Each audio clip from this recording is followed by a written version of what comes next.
भाई एक पर्सनल गोष्ट आहे, ठीक आहे. मनापासून सांगतोय, फक्त थोडंसं लक्ष देऊन नीट ऐक, ठीक आहे. आय होप की तू नीट ऐकशील. मला ना कोणी माझी तारीफ करो किंवा माझी इज्जत काढो, याने 1% सुद्धा फरक पडत नाही. 1% सुद्धा नाही. मग मी तिथे असो किंवा नसो, मला काहीच फरक पडत नाही. मी विचारच करत नाही त्या गोष्टीचा. रिलेटिव्समध्ये कोणाचं लग्न असो किंवा एखादं फंक्शन असो किंवा काही XYZ, मी जातच नाही भाई. गेल्या 8-10 वर्षापासून हे असंच चालू आहे. काही घेणं देणं नाही कोणाचं काय चाललंय, कोणाचं लग्न होतंय, काही घेणं देणं नाही. कारण मला ना तो सगळा टाइमपास वाटतो, ठीक आहे.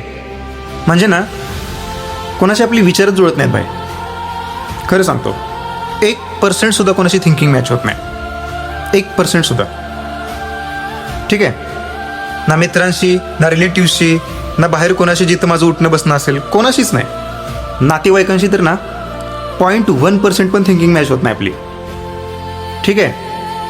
खूप डिफरंट विचार आहे भाई आपला, खूप डिफरंट. तू समजून जा. म्हणजे फरकच पडत नाही कोणत्या गोष्टीचा.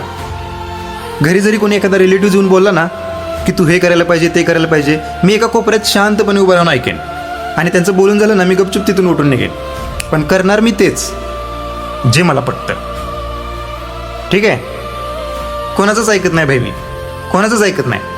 कारण ज्या दिवशी जे मी ठरवले ते होईल ना भाई, नेक्स्ट लेवल असेल ते, नेक्स्ट लेवल, ठीक आहे. विषयच एकदम नादखोळा असेल, खूप डिफरंट असेल ते, खूप डिफरंट. आताही खूप लोक येतात असे सल्ले द्यायला की हे कर, ते कर. पण आपलं कसं आहे ना भाई, इकडून ऐकायचं आणि इकडून सोडून द्यायचं. किंवा तू समजून जा भाई, हे असं चालतं आपलं, ठीक आहे. आणि एक महत्त्वाची गोष्ट, ट्रस्ट कोणावरच नाही आहे. कोणावरच म्हणजे कोणावरच नाही आहे. 1% सुद्धा कोणावर विश्वास नाही आहे. मग समोरचा कितीही गोड बोलू दे, कितीही चांगल्या गप्पा मारू दे, काही फरक पडत नाही आपल्याला. जे आहे ना ते स्वतःवर आहे बस, ठीक आहे. तू समजून जा भाई, तू समजून जा.